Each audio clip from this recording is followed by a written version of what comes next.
Don José. Buenos días, Fernando. Buenos días. Buenos días a toda nuestra audiencia. Oiga, martes 21 de agosto. Ahora que usted ha hablado de la primavera de Praga, por eso es importante que ustedes recuerden la historia, porque fíjense que este espacio fue en el 68, menos de 10 años más tarde.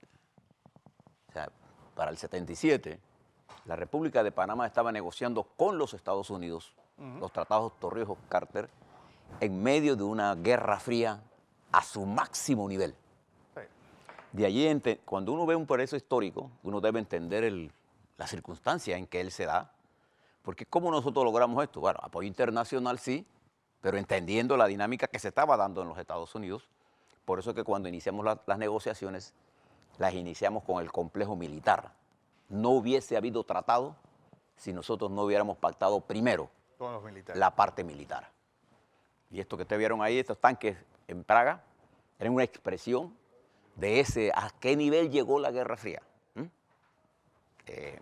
Con una dirigencia que estaba dispuesta a mantener el imperio de ambos bandos. Ahí o era usted norteamericano o era usted ruso.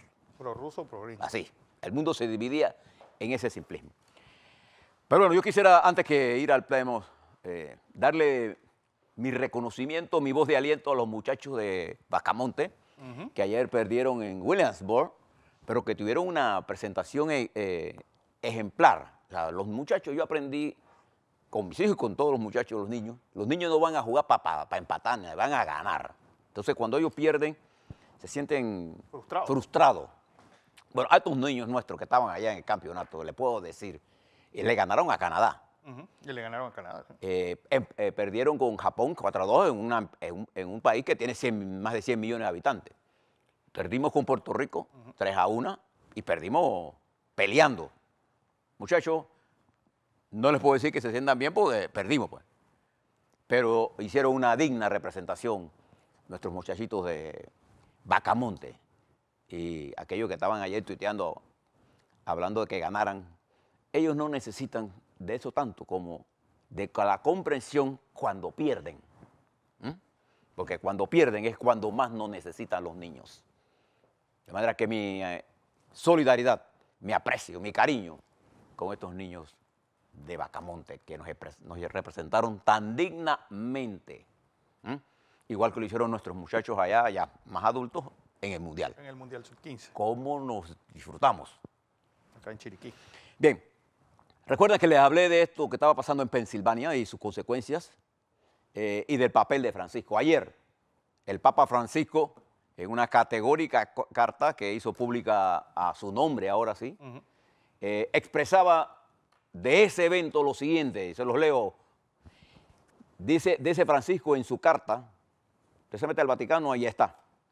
Si un miembro sufre, todos sufren con él. Corintios 12.26. Estas palabras de San Pablo resuenan con fuerza en mi corazón, dice el Papa Francisco, al constatar una vez más el sufrimiento vivido por muchos menores a causa de abusos sexuales de poder y de conciencia cometidos por un notable número de clérigos y personas consagradas. Un crimen que genera hondas heridas de dolor e impotencia, en primer lugar, en las víctimas, pero también en sus familiares y en toda la comunidad, sean creyentes o no creyentes. Fíjese cómo lo cataloga, como lo que es un crimen. Y es duro, Francisco. Esto constituye, es más, la Iglesia Católica Panameña también hizo un pronunciamiento adhiriéndose a esta denuncia. Es más, para que uno dimensione esto del informe de los casos de pedastía en el mundo fue lo que provoca la renuncia de Ratzinger. Sí, cómo no. Y esto lleva a Francisco, pero por eso yo le decía a la gente con que yo tuiteaba el fin de semana, con respeto y con diferencias, que Francisco ha dado un paso en la dirección correcta. Podemos sentirnos que no es la velocidad, pero es un paso en la dirección correcta al catalogar en su carta de ayer como crimen. Y no solamente pedir perdón, no. Pide rendición de cuentas, Francisco. Y me alegro mucho que la Iglesia Católica Panameña también haya reaccionado adhiriéndose a este enérgico pronunciamiento del Papa Si ustedes quieren tener una idea, no les voy a relatar esto porque esto a mí me hiere mis sentimientos, leer esas cosas, ¿no? Pero léanse el informe, porque él le va a decir a usted la importancia de la educación de nuestros niños, sobre todo la educación sexual. Cuando nuestros niños abusan por la falta de ellos de entendimiento de lo que es una educación sexual y de cómo responder. La mejor arma para que defender a nuestros hijos, nuestros niños, de estos asesinos, Sí, criminales. pues, criminales que les arruinan la vida, es educándolos. Oye, les recomiendo la infografía que saca el diario El País hoy sobre la primavera de Praga, la llegada de los tanques soviéticos. Sí. Y recuerden, y únalo a lo que estaba pasando en Panamá. ¿No? ¿Sí? Recuerden que nosotros veníamos del 64 de enfrentar a los Estados Unidos aquí. Se enfrenta Praga y ahí ese es el nacimiento de lo que va a ser el derrumbamiento del imperio ruso, soviético. Ahí se nació, porque ahí tuvieron que hacer concesiones. Más tarde los Estados Unidos harían concesiones en Panamá. Esa es la importancia geopolítica de nosotros. Bien, otro tema importante en el campo internacional y que debe ser parte del debate nacional es el tema migratorio. La crisis migratoria producto del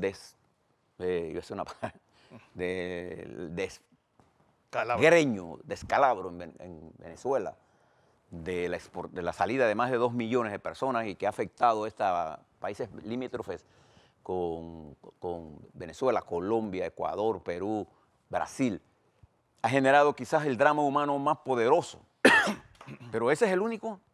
No, Brasil tiene 40 millones de gente así, que haber echado para atrás después de Lula. Argentina, en medio de una crisis brutal, puede explotar y reventarse a sí mismo. Argentina ha pedido una ayuda de 40.000 millones de dólares que tiene que pagar, y la tiene que pagar como ajuste. Grecia acaba de terminar un ajuste, el tercer ajuste, y ha perdido el 25% de su riqueza nacional. 40% de los jóvenes en Grecia no tienen trabajo. ¿Qué produce eso? Migración, las guerras, todo eso, lo que está pasando en Venezuela, ese drama humano. Y no creas que lo que hemos pasado en el exilio, no importa que usted esté atendido por el país, el exilio es una cosa dolorosa. No importa que sea dorado, ¿ah? Ahora imagínense esos miles de trabajadores que salen y no encuentran empleo y están en plazas. Ellos no están disfrutando de nada. Ellos están, cuando uno es capaz de huir para seguir sufriendo por un poquito de aire, usted puede decir que el drama es inmenso. Y está desarrollándose otro drama en Nicaragua, que ya Costa Rica lo resiente y nosotros lo estamos resintiendo.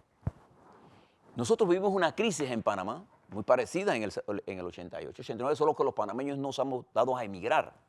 Bueno, es que también la crisis del 88 aquí tenía truco. ¿Por qué? Porque estaba lo que dejaban los soldados del Comando Sur en la ciudad de Panamá, estaba Zona Libre en su mejor momento. Y hay una economía, la economía subterránea nuestra, el contado que siempre se maneja aquí. Y estaba el centro bancario pues, funcionando tanto de forma lícita como ilícita, haciendo todas transacciones, bueno, que ahora se consideran ilícitas. Y los militares no detuvieron el sistema económico. No detuvieron el sistema económico. Detuvieron el sistema político. Y vamos para allá. Bien. Esta crisis migratoria afecta al mundo. Y ya está afectando nuestro continente y va a afectar a Panamá. Y está generando un sentimiento xenofóbico enorme.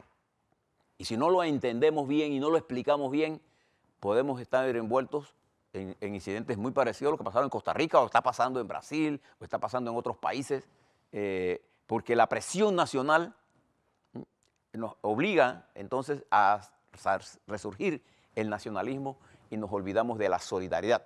Además, inmediatamente salen los demagogos, que son los que más pululan a pescar en río revuelto. Por eso es que el nacionalismo y el populismo son enemigos de la racionalidad. Bien, y para que usted tenga una idea de esto, en los Estados Unidos ayer, el presidente Trump, amenazante como siempre, después de lo que pasó con su jefe de legal, Don McGahn,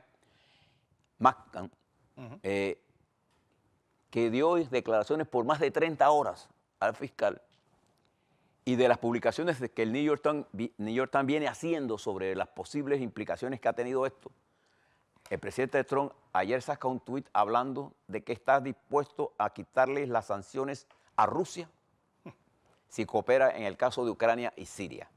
Muy poco lo que Rusia va a dar de Ucrania, probablemente en Siria puede haber más cooperación. Pero ya Trump dio un paso adelante que indica su nivel de preocupación sobre las investigaciones de Robert Mueller en el caso de la intervención de Rusia en las elecciones de los Estados Unidos.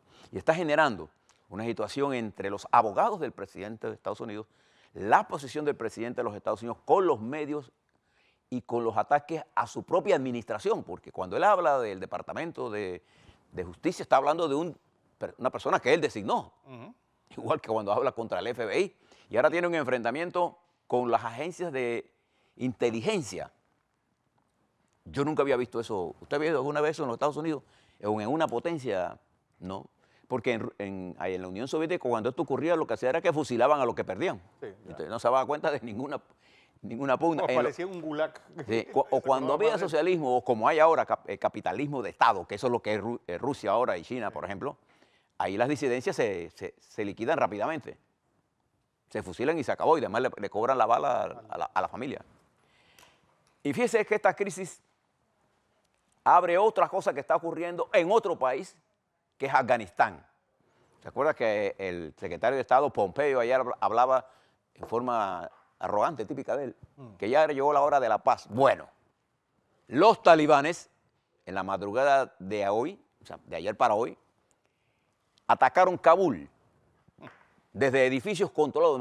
Me recordó las últimas fases de la salida de los rusos de Afganistán. Los talibanes su último esfuerzo lo hicieron en Kabul, la capital de Afganistán. Y si esos señores se toman Afganistán, la exportación de terrorismo es, porque además Afganistán produce hoy más droga que nunca. Sí. O sea, todos los millones que se han invertido en los Estados Unidos ahí se están perdiendo. Y termino así. La crisis de Venezuela económica, la crisis de desarrollo de la economía en Argentina, la crisis económica en Brasil, en donde la última encuesta hecha por los periódicos de la derecha ponen a Lula subiendo en la opinión pública. La mayoría la ponía sobre 40, pero esta que la ponía en 32, ahora lo pone en 38. O sea, preso, subiendo. Esas crisis, la crisis en Centroamérica, lo que acaba de ser Salvador, todo ese triángulo, bueno, Salvador rompió relaciones con Taiwán y se va a China, y los chinos quieren volver a invertir en el área de Salvador, en un puerto. Los chinos tienen una estrategia, la ruta marítima y la ruta de seda, que es comunicación interna entre la Europa continental y ellos de Asia, y las comunicaciones entre continentes como África, por ejemplo, y las comunicaciones marítimas como Panamá, por ejemplo. Por eso que nosotros estamos en su ruta. A la vuelta, hablemos un poco de la patria interna, de lo que pasó ayer en el debate en el PRD. ¿Quién fue el ausente? ¿Quién ganó de acuerdo a las opiniones que tenemos? Y mi solidaridad con el periódico La Estrella de Panamá. O sea, no le eche la culpa a un periódico que publica una encuesta. Si una encuesta está mal hecha, y no digo que está mal hecha, pero si los resultados no se compaginan con lo que va a pasar, la responsabilidad no es del medio, es de la casa encuestadora. O sea, el medio abre las puertas. Si usted se equivoca en un análisis estadístico de una encuesta, la responsabilidad es de la encuesta, no de los medios. A la vuelta, el panorama interno.